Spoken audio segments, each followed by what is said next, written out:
The morning sun cast long shadows across the cobblestones of Kensington Palace as Catherine stood before her mirror, her hands trembling slightly as she held the velvet box.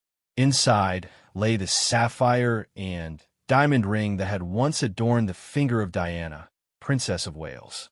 William had proposed with this ring just months ago, and now, as she prepared for her first major royal engagement as his fiancée, the weight of its history pressed upon her shoulders.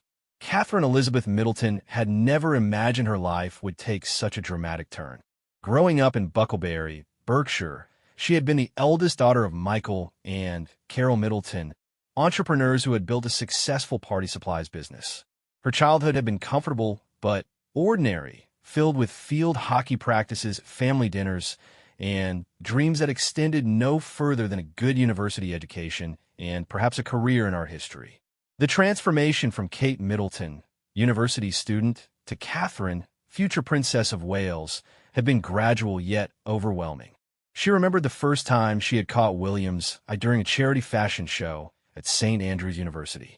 She had been nervous about walking the runway in that sheer dress, but her friends had encouraged her, never knowing that moment would change the trajectory of her entire life.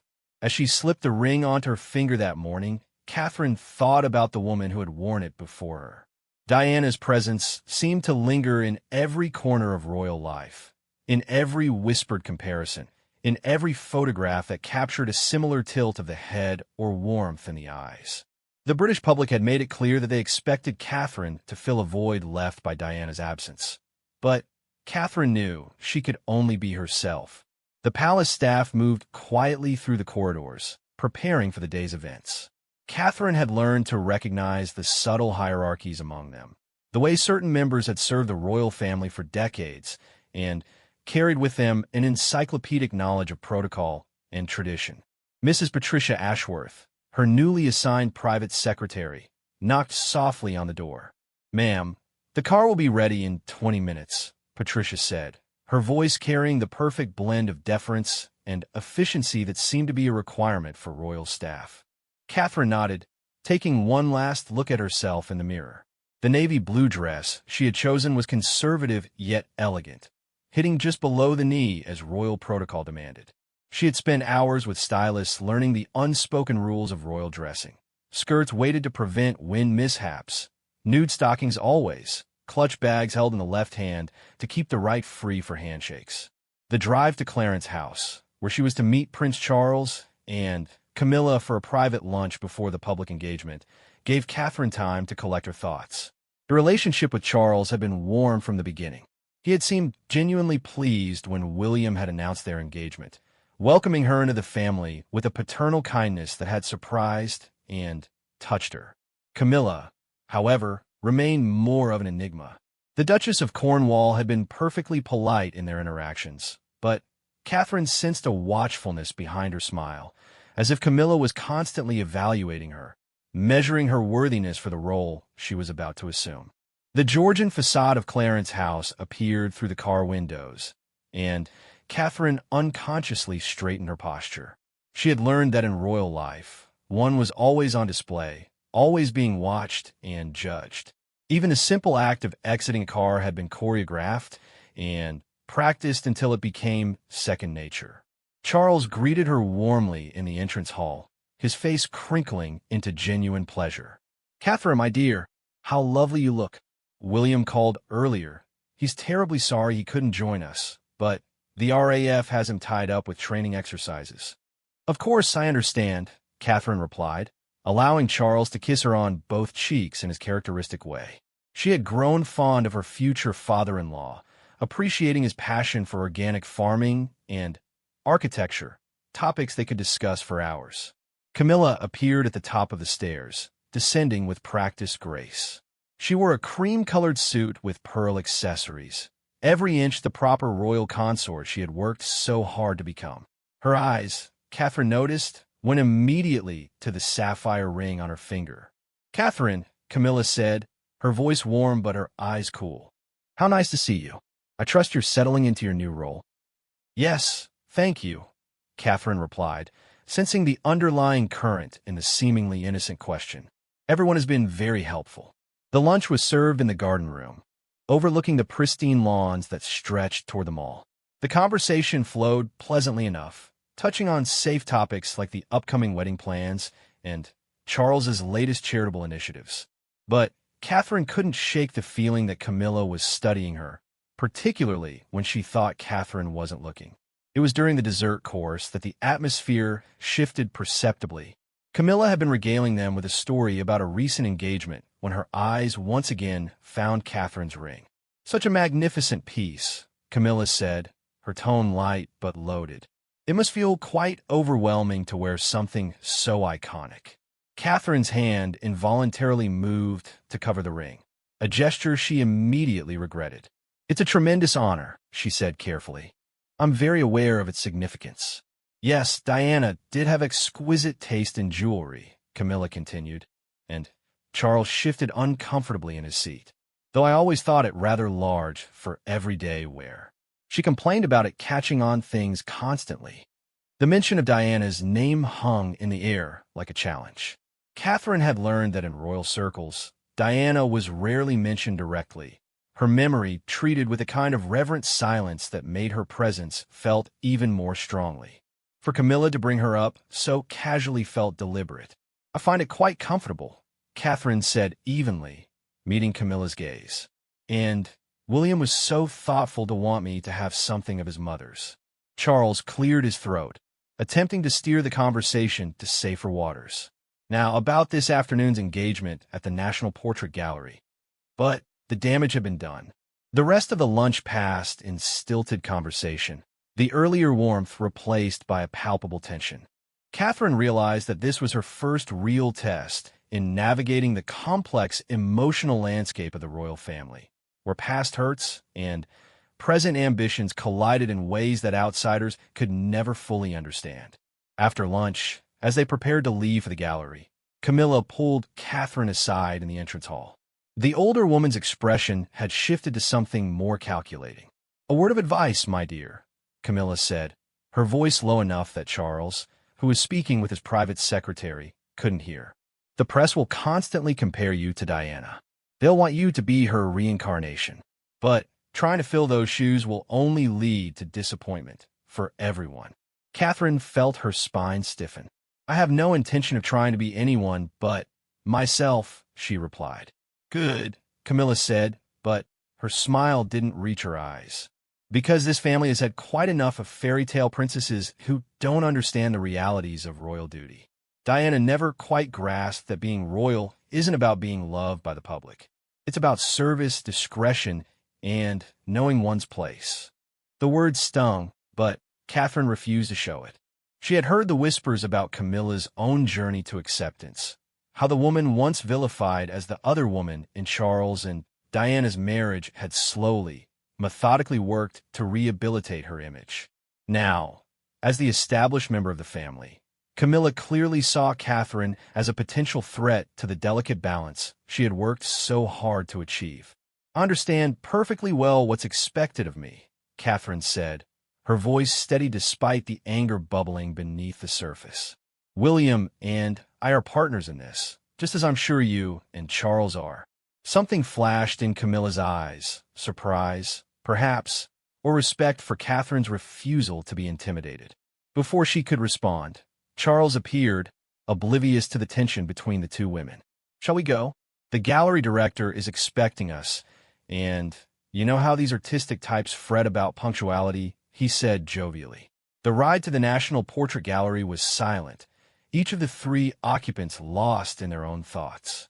Catherine gazed out the window at the London streets flashing by, processing the encounter with Camilla. She had known that joining the royal family would come with challenges, but she hadn't expected the battles to begin so soon or to be fought with such subtle weapons.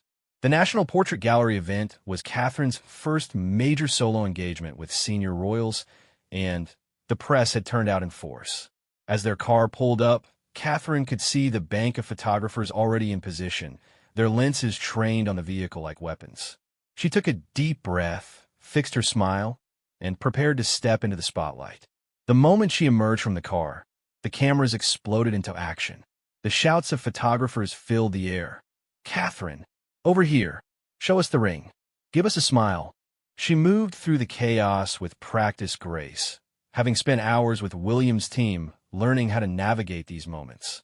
Smile, wave, keep moving, never let them see you falter. Inside the gallery, the atmosphere was more controlled but no less intense. The director, Sandy Nairn, greeted them effusively, clearly thrilled to have such high-profile visitors. The exhibition they were opening featured portraits of prominent British women throughout history, a theme that seemed particularly loaded given the company. As they moved through the gallery, Catherine found herself drawn to a portrait of Queen Elizabeth, the Queen Mother, painted in her younger days. There was something about the expression captured by the artist, a combination of steel and warmth that seemed to epitomize what it meant to be a successful royal woman. She was remarkable, Charles said, appearing at Catherine's elbow. Granny had this ability to make everyone feel as though they were the most important person in the room, while never letting anyone forget that she was queen. It's a delicate balance, Catherine observed. Indeed, Charles agreed. One that takes years to perfect. Diana never quite. He trailed off, catching himself. Well, different times call for different approaches. Camilla had moved to the other side of the gallery, engaging with the museum patrons and donors with practiced charm.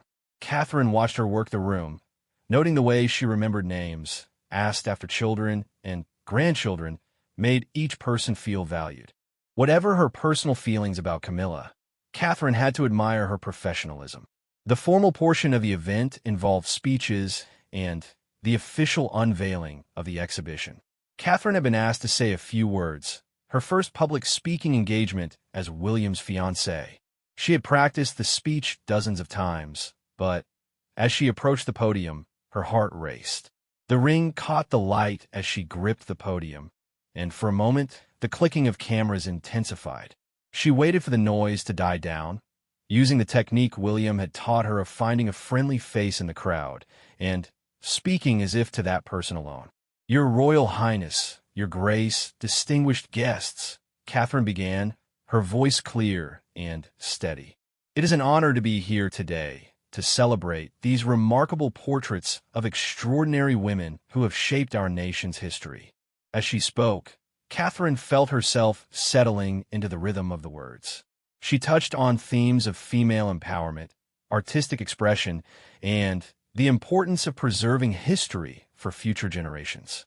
The speech was safe, appropriate, and well-received, exactly what was expected of her. But as she returned to her seat amid polite applause, Catherine caught Camilla's expression. There was something there, not quite approval, but perhaps a grudging acknowledgement that Catherine had cleared her first hurdle without embarrassing anyone. The rest of the event proceeded smoothly. Catherine mingled with guests, asked appropriate questions about the artwork, and managed to avoid any major protocol violations. She was beginning to feel more confident when a reporter managed to get close enough to shout a question during the walkabout outside. "Catherine, how does it feel to wear Diana's ring? Do you feel pressure to live up to her legacy?" For a split second, Catherine froze. She could feel Camilla's eyes on her, watching to see how she would handle this first direct press confrontation.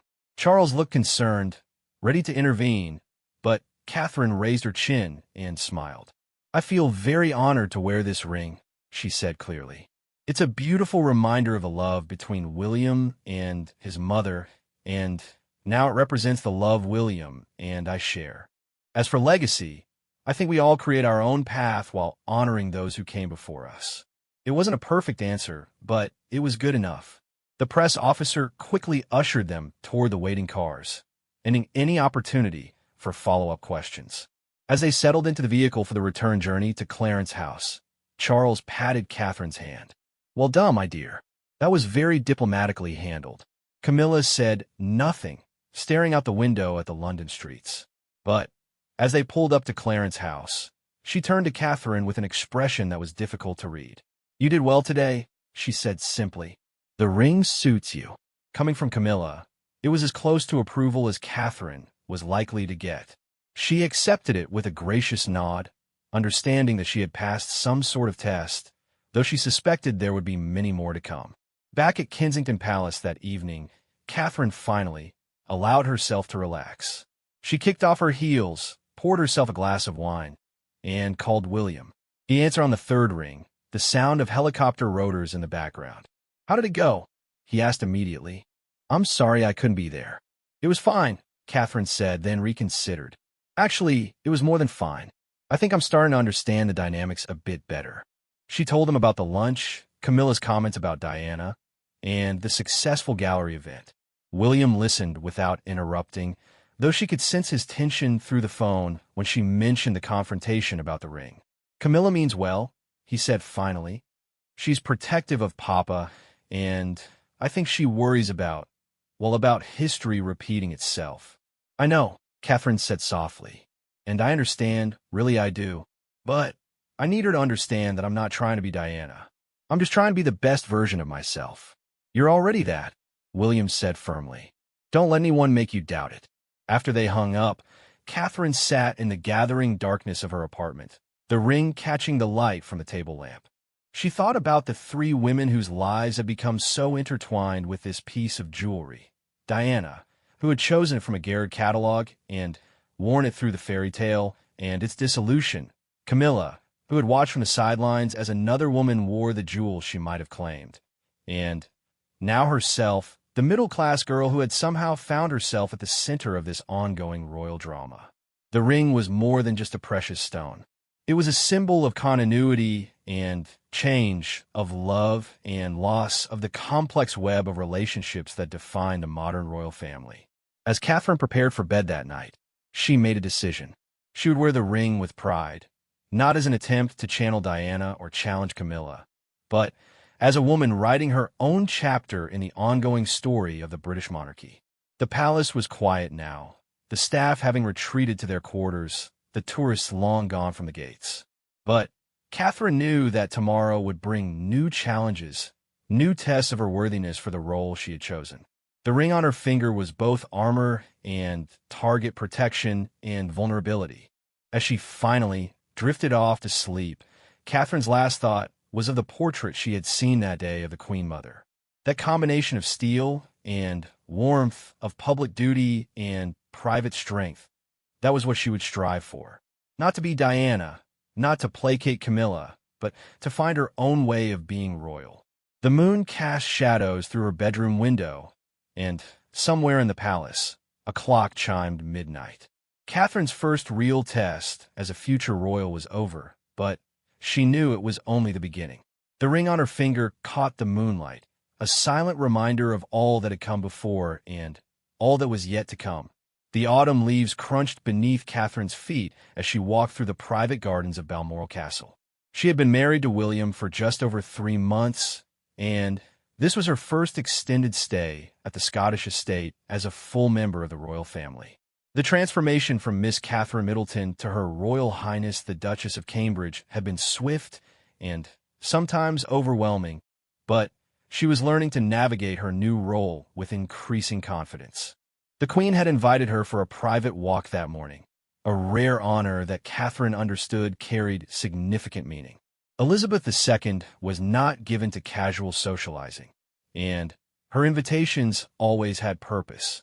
As Catherine rounded the corner near the Rose Garden, she saw the diminutive figure of the monarch waiting, her corgis milling about her feet. "Your Majesty," Catherine said, dropping into a practiced curtsy. "Catherine," the Queen acknowledged with a slight nod. "Shall we walk? The dogs need their exercise." They set off at a steady pace, the Queen's stamina belying her 85 years. For several minutes, they walked in companionable silence, the only sounds the rustling of leaves and the occasional bark from one of the corgis. Catherine had learned that the Queen appreciated those who didn't feel the need to fill every moment with chatter. "I understand you had quite an interesting encounter with Camilla before the wedding," the Queen said eventually, her tone neutral but her eyes sharp. Catherine was startled, but tried not to show it. She had told no one but William about the more pointed aspects of her conversation with Camilla at Clarence House. The Queen's intelligence network within the family was clearly as robust as ever. "We had a frank discussion about expectations," Catherine said carefully. The Queen made a sound that might have been amusement. "Camilla can be rather protective of her position. She worked hard for acceptance, you see. For many years, she was the most hated woman in Britain. Now she fears that your popularity might unsettle things. I have no wish to unsettle anything, ma'am, Catherine said earnestly. I only want to support William and serve the crown to the best of my ability. The Queen stopped walking and turned to face Catherine directly. That ring you wear, she said, gesturing to Diana's sapphire. It carries more weight than its carats might suggest. Diana chose it from a catalog, you know. It was controversial at the time. Not a bespoke piece, not unique. Very middle class, some said. A slight smile played at the corners of the monarch's mouth. Rather fitting that it should now grace the finger of a middle-class girl who has captured my grandson's heart. Catherine felt a flush of emotion at the Queen's words, which seemed to carry acceptance and, perhaps, even approval. I'm honored to wear it, ma'am. Yes, I imagine you are, the Queen continued walking. But you must understand, Catherine, that in this family, jewelry is never just jewelry. It's politics, history, and symbolism all wrapped up in gold and precious stones. Camilla understands this, perhaps too well. She knows that every time you appear in public wearing Diana's ring, it reminds people of a story in which she was cast as the villain. They had reached a bench overlooking the River Dee, and the Queen sat down, patting the space beside her. Catherine joined her, maintaining the appropriate distance that protocol demanded even in private moments. I've watched my family navigate these waters for many decades, the Queen said, her gaze fixed on the distant hills. The business with Charles, Diana, and Camilla nearly brought the monarchy to its knees. We survived, but the scars remain. Now you and William represent hope for the future, a love match, untainted by scandal, promising stability and continuity. We want to make you proud, ma'am, Catherine said softly. I know you do, the Queen replied. But you must also be prepared for the challenges ahead. Camilla will not be your only critic.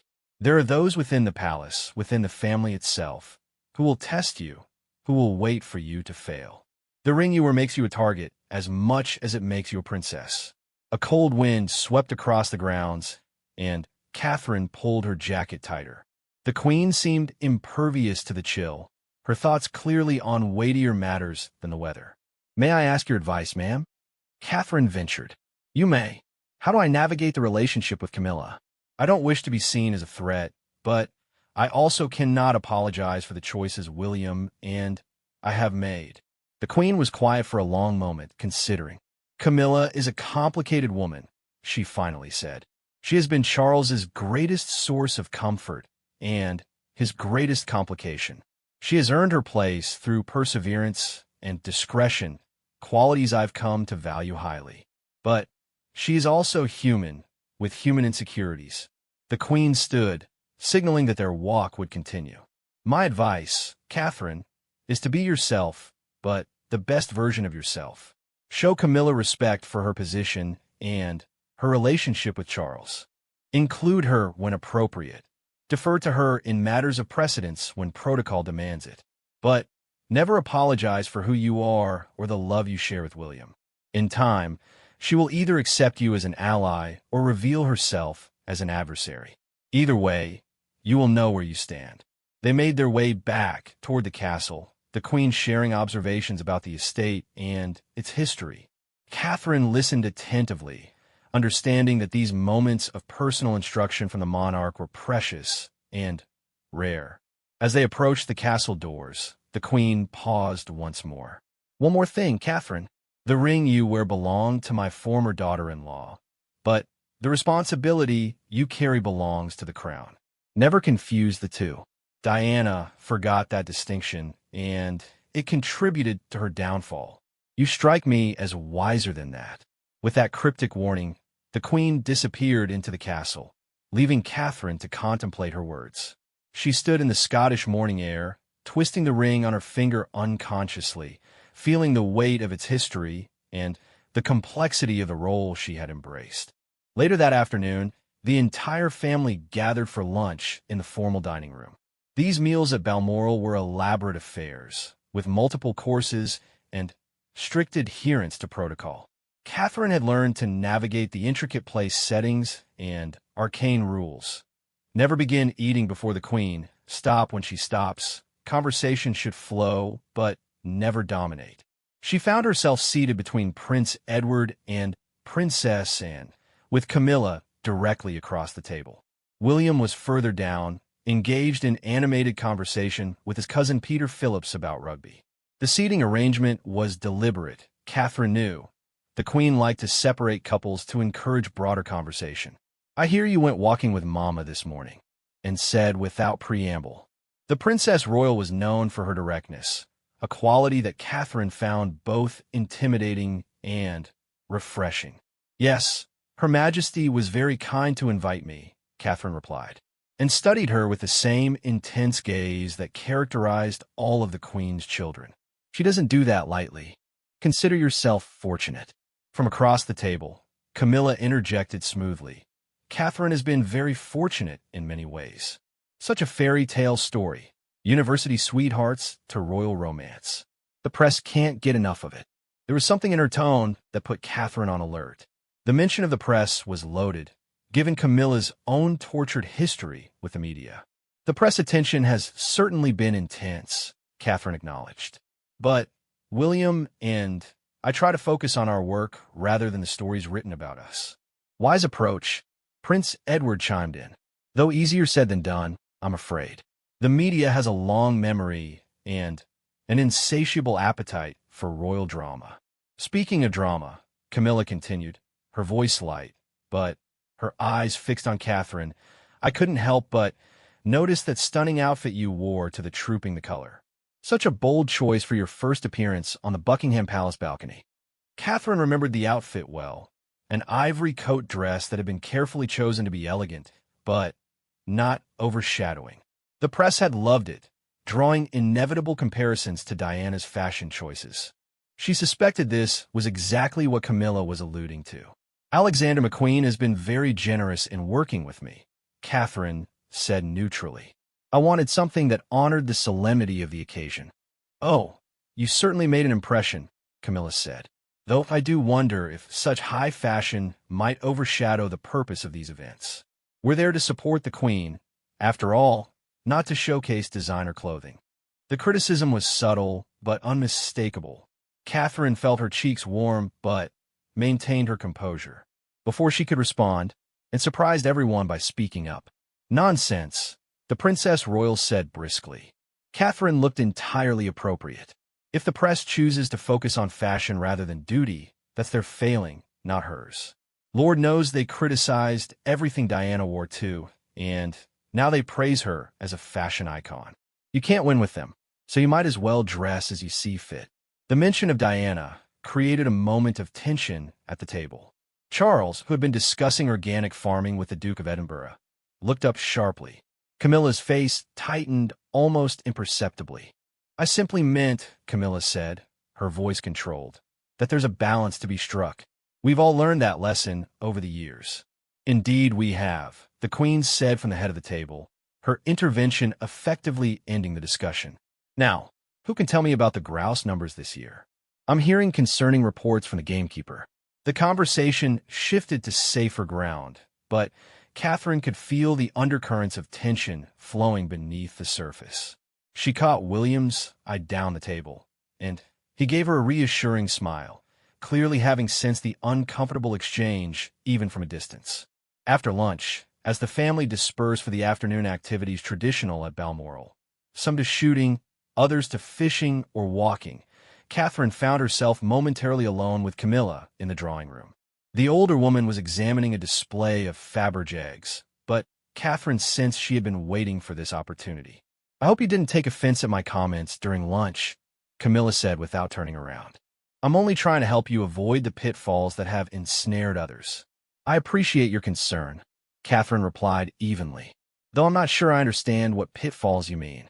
Camilla turned then, and Catherine was struck by the complexity of emotions in her face, resentment, fear, and perhaps even a grudging respect. "The pitfall of believing your own press," Camilla said.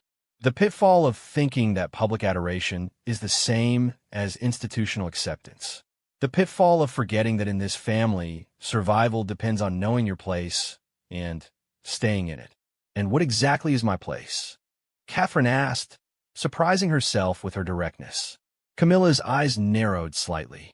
Your place is as William's wife, future mother to his children, supporter of his destiny. It is not as a fashion icon, not as the people's princess, not as Diana 2.0. That role killed her quite literally in the end. The brutality of the statement took Catherine's breath away. That's a terrible thing to say. The truth often is, Camilla replied. Diana thought she could take on the institution, use her popularity as a weapon against it. Look where it got her. I'm trying to spare you that fate. Or are you trying to ensure I never become popular enough to be a threat? Catherine said, the words escaping before she could stop them. Camilla's face flushed. How dare you, ladies? Prince Charles's voice from the doorway stopped them both cold. Neither had heard him approach. Is everything all right? Of course, darling, Camilla said, her transformation instant. Catherine and I were just discussing the challenges of public life. I was sharing some of my hard-won wisdom. Charles looked between them, clearly not entirely convinced. How generous of you, my dear. Catherine, William was looking for you. I believe he wanted to show you the Queen Mother's favorite fishing spot. Grateful for the escape, Catherine excused herself and went in search of her husband. She found him in their suite, already changed into outdoor clothes. Everything all right? He asked immediately, reading her expression.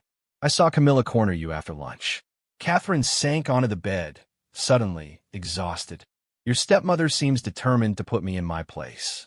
William's jaw tightened. What did she say? Catherine recounted both conversations, watching as William's expression grew darker. When she finished, he sat beside her and took her hands. I'm sorry, he said. I should have prepared you better for this. Camilla, she's complicated. She spent so many years as the other woman, watching my mother have everything she wanted. Now that she finally has her position, she guards it fiercely. But I'm not trying to take anything from her, Catherine protested. No, but your very existence reminds people of my mother. Every time you wear her ring, every time the press draws comparisons, it's like a knife in Camilla's side. She worked so hard to make people forget, and now you're here, making them remember. Catherine looked down at the sapphire ring, its deep blue depths seeming to hold all the complexity of the situation. Should I stop wearing it? Absolutely not, William said firmly. This ring is yours now. My mother would have wanted you to have it, to wear it with pride. Don't let Camilla's insecurities dictate your choices. They sat in silence for a moment before William spoke again. Granny told me she spoke with you this morning. Yes, she gave me some valuable advice. Which was? Catherine smiled slightly. To be myself, but the best version of myself. To show Camilla respect, but not apology. To remember that my responsibility is to the crown, not to the past. William pulled her close. Granny is wise. Listen to her, not to the others. She survived everything this family and the world could throw at her. If she sees something in you, and clearly she does, then trust in that.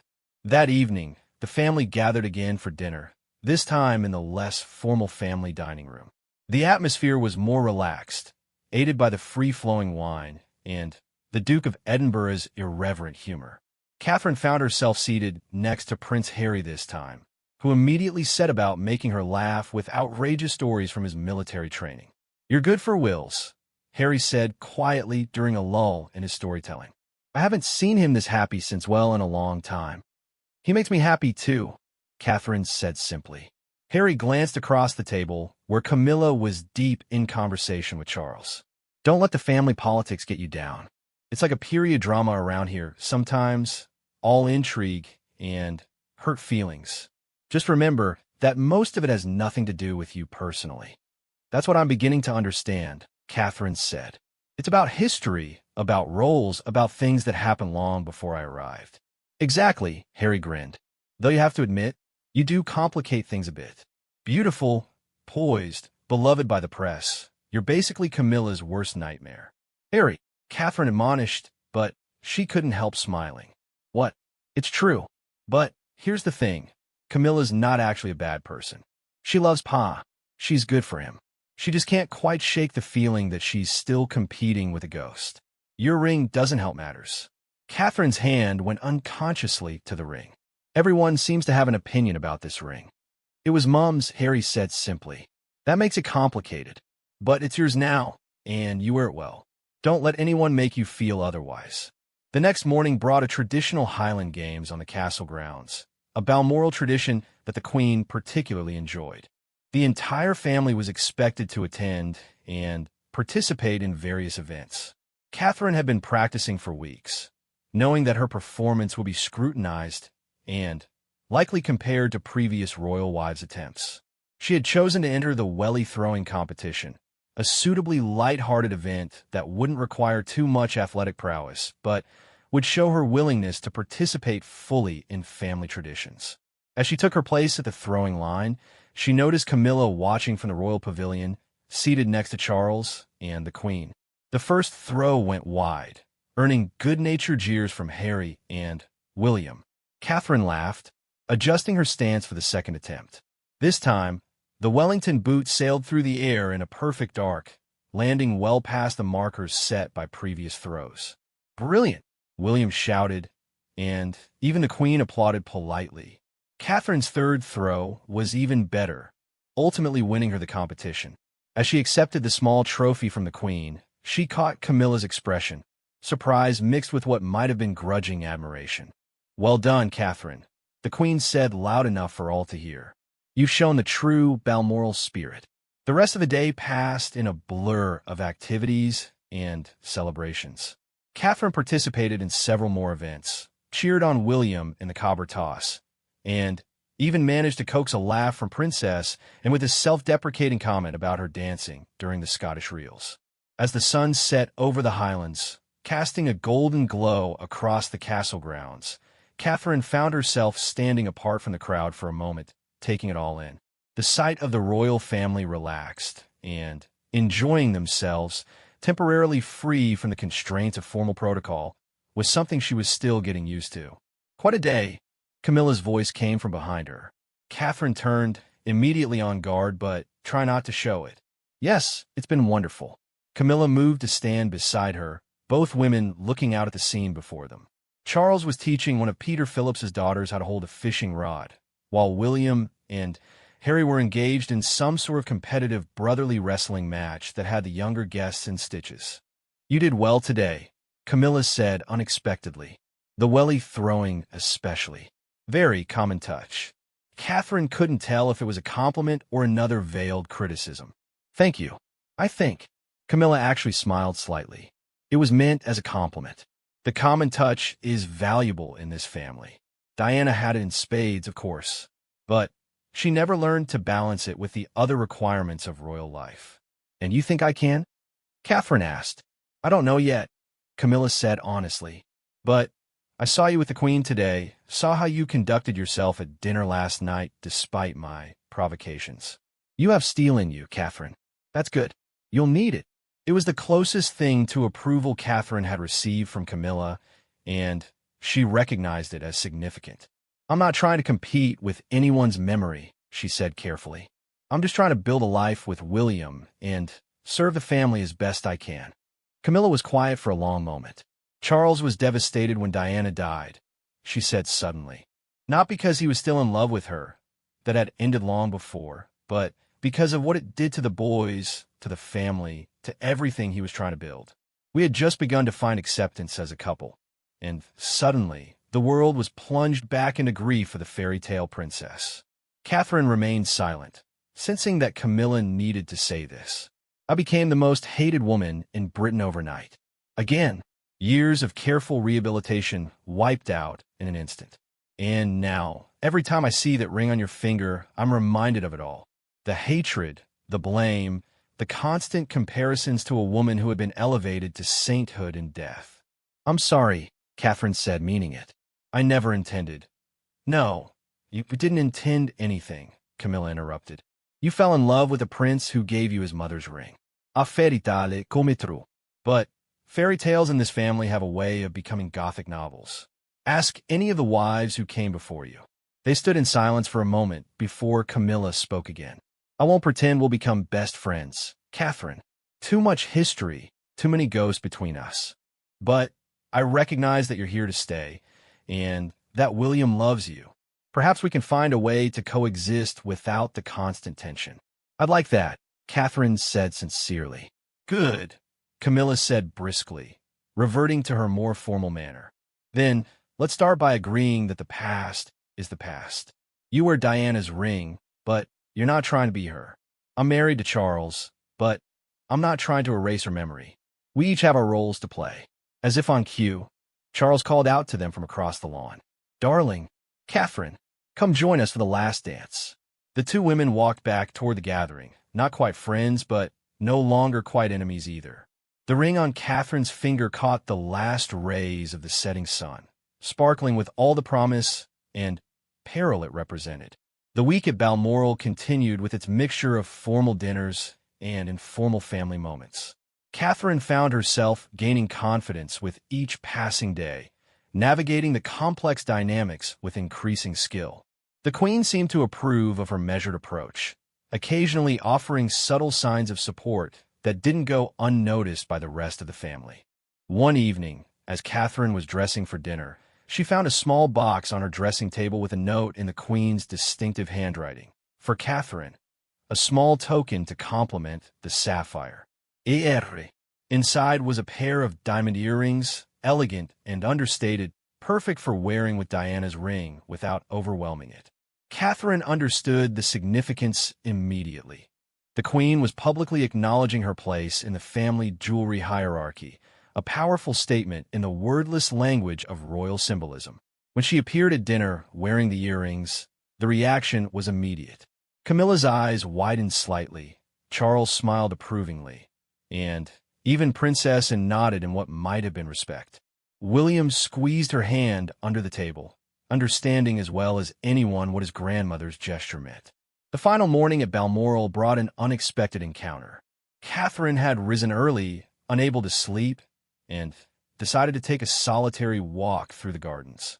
She was surprised to find Camilla already there, sitting on a bench overlooking the rose garden, a cup of tea cooling in her hands. Couldn't sleep either? Camilla asked. Too much to process, Catherine admitted, joining her on the bench. It never gets easier, Camilla said. The weight of it all.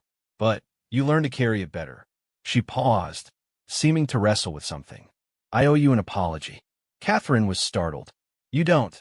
Yes, I do, Camilla interrupted. I've been unfair to you, projecting my own insecurities onto your relationship with William. It's not your fault that the ring you wear carries such complicated history for me. I understand why it's difficult, Catherine said. If I were in your position, you'd handle it with more grace than I have, Camilla said with a rueful smile.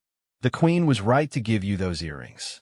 You've earned your place here, and I need to accept that. They sat in companionable silence as the sun rose over the Scottish hills, two women bound by circumstance and duty, if not by friendship. The gardens began to come alive with the morning chorus of birds, and, somewhere in the castle, the daily routine of royal life was beginning anew. Can I give you one last piece of advice? Camilla asked as they prepared to return to the castle. Catherine nodded. The ring you wear will always make you a target for comparisons, for expectations, for projections of what people think a princess should be. But at the end of the day, it's just a ring. What matters is the woman wearing it, and the life she builds with it on her finger. Diana never understood that. I think you do. With that, Camilla rose and walked back toward the castle, leaving Catherine alone with her thoughts. She looked down at the sapphire ring, seeing it anew, not as a burden or a blessing, but simply as a symbol of the complex, challenging, rewarding life she had chosen. The royal convoy prepared to leave Balmoral that afternoon, returning to the routines and responsibilities of London life. As Catherine took her place in the car beside William, she felt a new sense of confidence. The week had been a trial by fire in many ways, but she had emerged not unscathed but stronger. You were brilliant, William said as the castle disappeared behind them. Granny pulled me aside this morning. She said you've exceeded all her expectations. And Camilla? Catherine asked. She'll come around fully in time, William said. You've made a good start. The earrings from Granny will help. They're a public declaration of support that Camilla can't ignore. Catherine touched the diamonds at her ears, then took William's hand. I'm learning that everything in your family has layers of meaning. Our family, William corrected gently. And yes, it's exhausting sometimes, but you're handling it beautifully. As the Scottish landscape rolled past the windows, Catherine reflected on the week's events. She had faced down Camilla's challenges, earned the Queen's approval, and found her footing in the treacherous terrain of royal family dynamics. The ring on her finger no longer felt like a burden, but like armor, beautiful and strong. There would be more challenges ahead, she knew. The press would continue their comparisons, the public would project their fantasies, and the family would test her in ways she couldn't yet imagine. But she had proven to herself and to them that she was worthy of the role she had taken on. The road stretched ahead, leading back to London and the life she was building with William. Catherine twisted the ring on her finger one last time, then let her hand rest peacefully in her lap. She was no longer the girl who had trembled while putting on Diana's ring for the first time. She was Catherine, Duchess of Cambridge, and she was ready for whatever came next. The crystal chandelier in the blue drawing room cast prismatic light across the assembled guests as Catherine entered Buckingham Palace for the pre-Christmas reception. 5 years had passed since her wedding to William, and she had grown into her role as Duchess of Cambridge with a confidence that now seemed effortless. The sapphire ring caught the light as she shook hands with ambassadors and dignitaries, no longer a weight on her finger, but an extension of herself. What she didn't expect was the dramatic turn the evening would take. The reception was in full swing when Catherine noticed an unusual tension in the room. Charles and Camilla had arrived separately, which was unusual, but not unprecedented. However, the careful distance they maintained from each other throughout the evening was impossible to ignore. Camilla stood near the fireplace, her smile fixed but her eyes darting nervously around the room. Charles remained on the opposite side, engaging in prolonged conversations with anyone who would listen about organic farming. Catherine was in the middle of a pleasant discussion with the Norwegian ambassador when she heard it, a sharp intake of breath from across the room, followed by the distinctive sound of crystal shattering on marble. She turned to see Camilla standing frozen, her face drained of all color, staring at Catherine with an expression of pure shock. But it wasn't Catherine herself that had caused this reaction. It was what Catherine was wearing around her neck. Earlier that day, the Queen had summoned Catherine to a private meeting. These summons were no longer nerve-wracking as they had been in her early days as a royal. The Queen had become, if not quite a grandmother figure, at least a trusted mentor who offered guidance with increasing warmth. Catherine, the Queen had said, gesturing for her to sit, I have something I wish to discuss with you. On the desk between them lay an open jewelry case, and, within it, a necklace that made Catherine's breath catch. It was a stunning piece, a cascade of diamonds surrounding a central sapphire that perfectly matched her engagement ring. She recognized it immediately from photographs. Your Majesty, isn't this the Saudi sapphire necklace? Yes, the Queen confirmed. It was given to Diana as a wedding gift. She wore it often, usually with matching earrings that were fashioned from another Saudi gift. I've had it in the vault since it was returned to the crown. Catherine stared at the necklace, understanding the significance of what was being offered. Diana's jewelry had been carefully divided after her death. Some pieces going to her sons for their future wives, others returned to the royal collection. This particular necklace had been one of Diana's most photographed pieces, often worn to state banquets and formal occasions. I would like you to wear it tonight, the Queen continued, and thereafter, consider it yours to use as you see fit. You've proven yourself a worthy custodian of the ring. I believe you're ready for this as well. Your Majesty, I'm honored, but won't this cause? Catherine struggled to find the right words. 'Cause what? Talk. Comparisons? My dear, those will happen regardless. You've been dealing with them admirably for 5 years. But there's another reason I'm doing this now. The Queen's expression grew more serious. There are changes coming to the family structure. Charles and Camilla are experiencing difficulties. Nothing that will become public, we hope, but tensions that affect the internal dynamics of the family. Catherine was stunned. Charles and Camilla's relationship had seemed solid, their partnership one of mutual support and understanding. I had no idea. Few do. They're both very good at maintaining appearances. But Camilla has become increasingly troubled by certain aspects of her position. The constant reminders of Diana, the limitations on her future role, the public's persistent coolness toward her despite years of effort. It's wearing on her, and by extension, on Charles.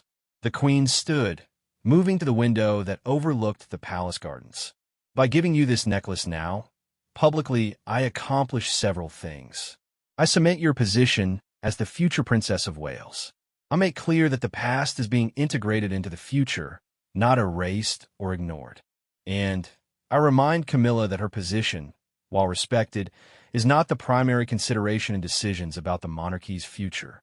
Your Majesty, Catherine said carefully, won't this be seen as deliberately provocative?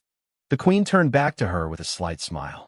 My dear, at my age, one learns that sometimes a little provocation is necessary to prevent larger explosions. Camilla needs to accept reality.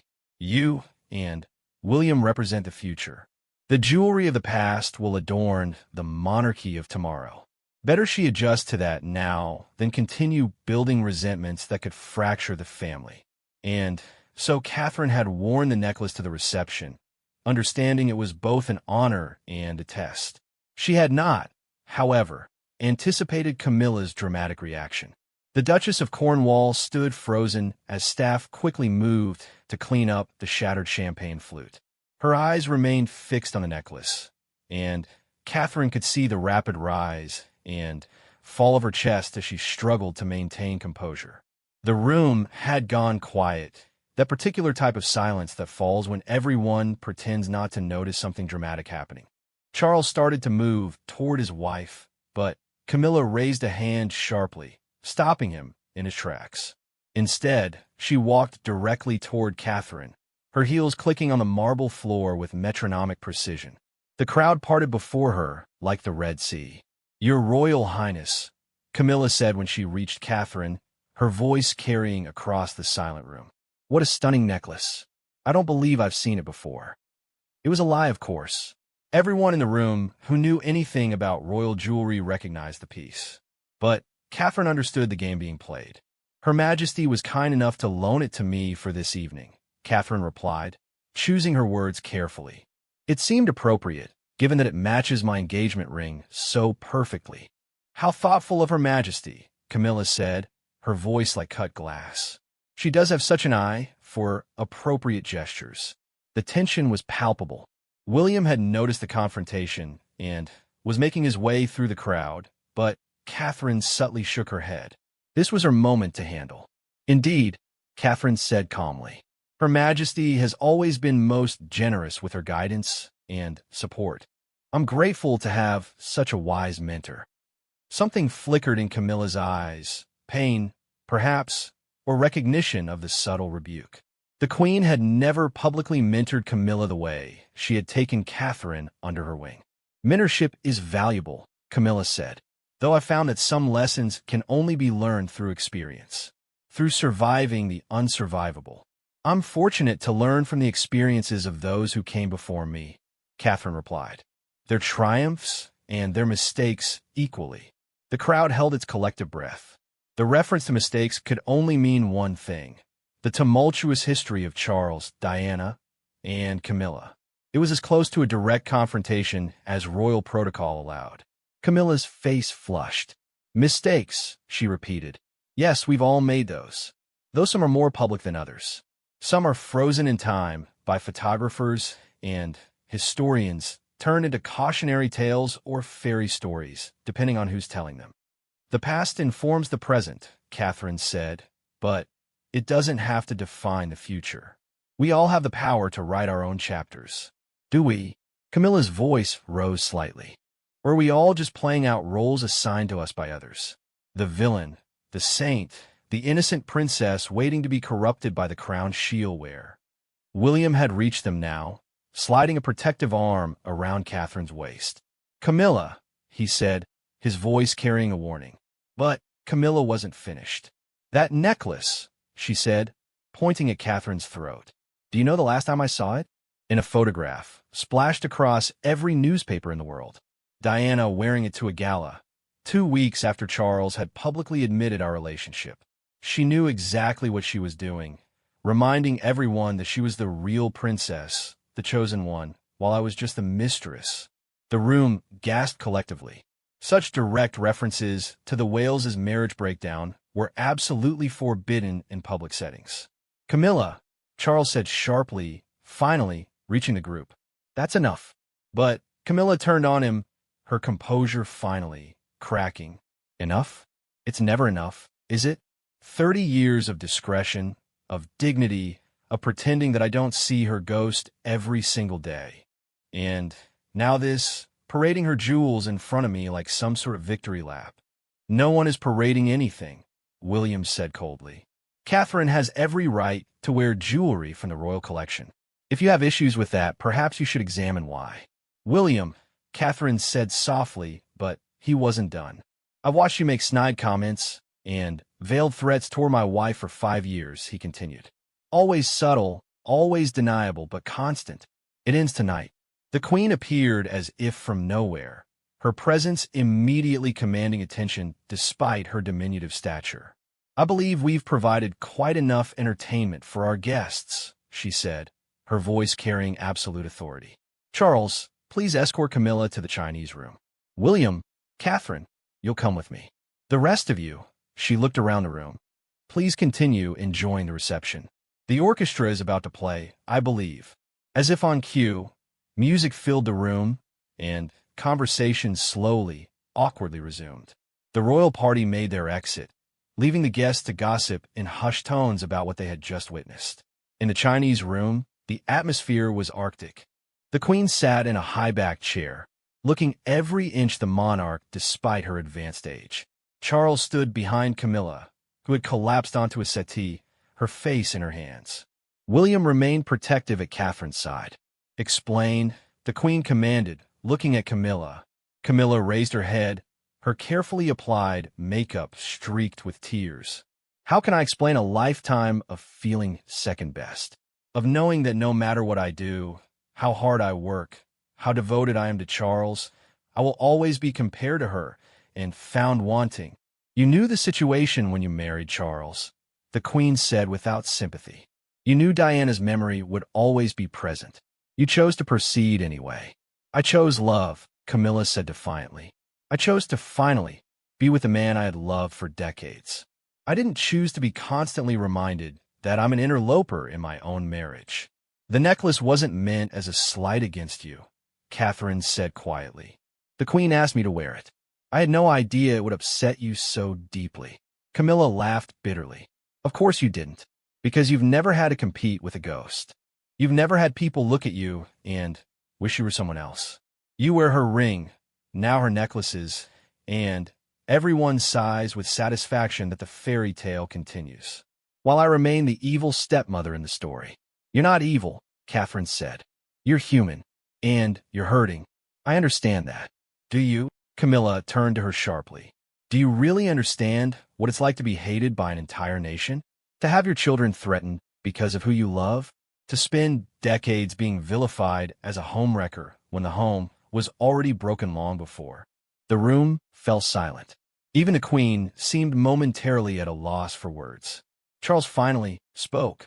Camilla, darling, no one is trying to hurt you. The past is the past. But it's not, is it? Camilla said. It's right there, around Catherine's neck. It's in every comparison, every photograph, every time someone mentions that Catherine is the Princess Diana should have been. I am tired, Charles. Tired of pretending it doesn't hurt. Tired of smiling when inside I'm screaming. The admission hung in the air, raw and painful.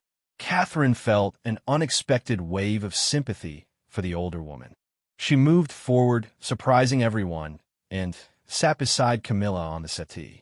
I'm sorry, Catherine said simply. I never meant to add to your pain.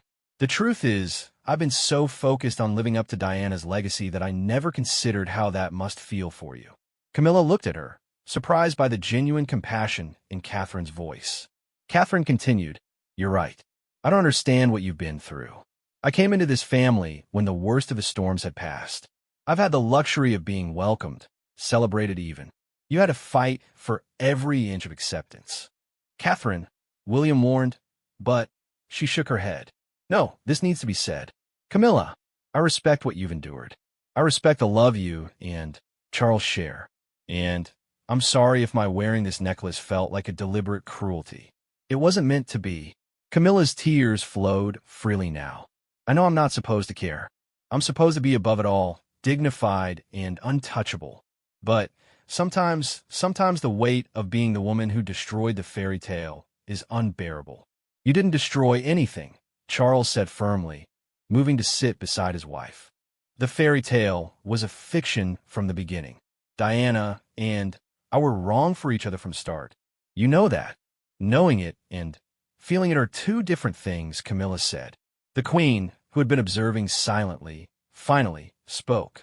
This family has survived because we've learned to adapt, to evolve with the times while maintaining our core purpose. Camilla, you are part of this family.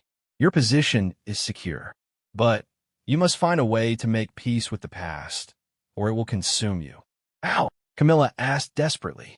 How do I make peace with being cast as the villain in a story that will be told for generations? By writing a different ending, the queen said simply. By choosing grace over bitterness. By recognizing that Catherine is not your enemy. She's your ally in the complicated business of loving the men in this family. Camilla looked at Catherine, seeing her perhaps for the first time not as a rival, but as a fellow traveler on a difficult path. I owe you an apology, Camilla said quietly. Not just for tonight, but for the past 5 years. I've let my insecurities poison our relationship from the beginning.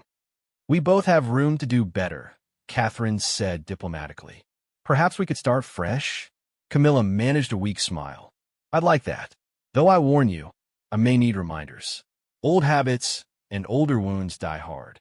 William, who had been tense throughout the exchange, finally relaxed slightly. We all want the same thing, a family that functions, that supports each other, that serves the nation effectively. The past can inform us, but it doesn't have to divide us. Wise words, the queen said approvingly. Now, I suggest we all compose ourselves and return to the reception. Separately, to avoid further drama. Charles, take Camilla home. She's had enough for tonight. Catherine, you and William will stay for another hour. Then, make your excuses. The gossip will be fierce enough without adding fuel to the fire. As they prepared to leave the room, Camilla stopped Catherine with a hand on her arm. The necklace does look beautiful on you, she said softly. Diana would have been pleased to see it worn by someone who honors her memory without being imprisoned by it. It was an olive branch, tentatively offered, and Catherine grasped it gratefully. Thank you. That means more than you know.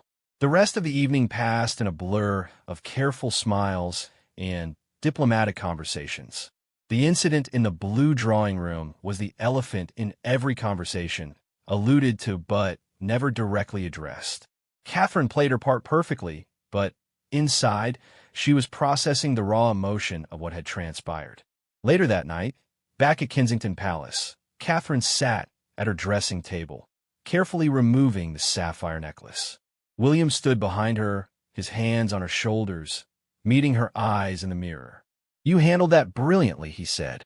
I'm proud of you. I felt sorry for her, Catherine admitted. All these years, I've seen her as an adversary, someone trying to put me in my place. But tonight I saw a woman in pain, struggling with a burden I can't fully comprehend. She brought much of it on herself, William said, though his tone was more sad than angry. Perhaps.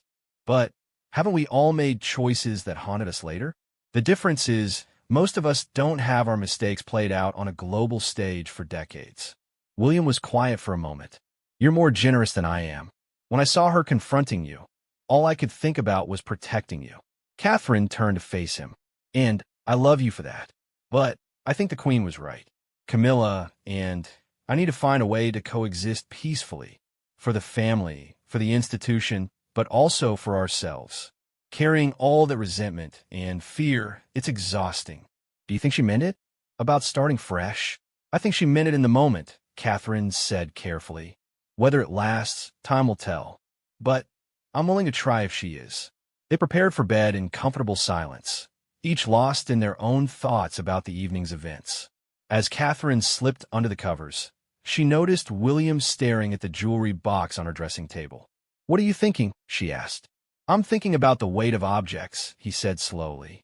"How a ring or a necklace can carry so much history, so much meaning. Sometimes I wonder if we'd all be better off if we could just see them as beautiful things, rather than symbols of love and loss and everything in between." "But then they'd just be things," Catherine pointed out. "It's the history that makes them precious. Your mother wore that necklace. Now I wear it. Someday, our daughter or daughter-in-law might wear it. Each time, it gains new meaning without losing the old." "When did you become so philosophical?" William teased, pulling her close.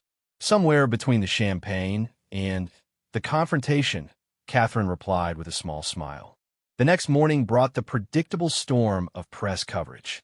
"Royal Rumble," screamed one tabloid headline, with a blurry photograph of Camilla's stricken face. More respectable papers spoke of tensions within the royal family and echoes of the past haunting the present. Catherine was reviewing the coverage with her private secretary when her phone rang. It was Camilla. "I wanted to call before the palace machinery takes over with official statements and managed reconciliations," Camilla said without preamble. "Last night was regrettable. We all have moments we'd rather take back," Catherine said diplomatically. "Yes, but mine was rather more public than most," Camilla said with a self-deprecating laugh. "Charles is furious. The Queen is disappointed, and I'm fairly certain I've given the press enough material to last through Christmas." "It will blow over," Catherine assured her. "These things always do." "Perhaps. But I meant what I said last night, Catherine, about starting fresh. I've spent 5 years seeing you as a threat, and it's made me bitter in ways I don't like. I like to try a different approach." "So would I," Catherine said sincerely. "Maybe we could have lunch next week? Privately, just the two of us." "I'd like that," Camilla said, sounding surprised. "Though perhaps somewhere without chandeliers or historical jewelry on display." Catherine laughed despite herself. "I'll wear my most boring modern pieces, I promise." After they hung up, Catherine sat quietly for a moment, reflecting on the strange turns life could take. She had entered the royal family prepared for protocols and duties for public scrutiny and private pressures. What she hadn't fully anticipated was the deeply human drama that played out behind palace walls. The jealousies and insecurities, the old wounds that refused to heal, the way history could reach forward and grab the present by the throat. The sapphire ring on her finger caught the morning light, and Catherine found herself thinking about Diana, the woman she had never met, but whose presence was felt in every corner of her life. What would Diana have made of last night's scene? Would she have been pleased to see her jewelry causing such drama? Or would she have counseled compassion for the woman who had played such a complicated role in her life? There were no easy answers, Catherine realized.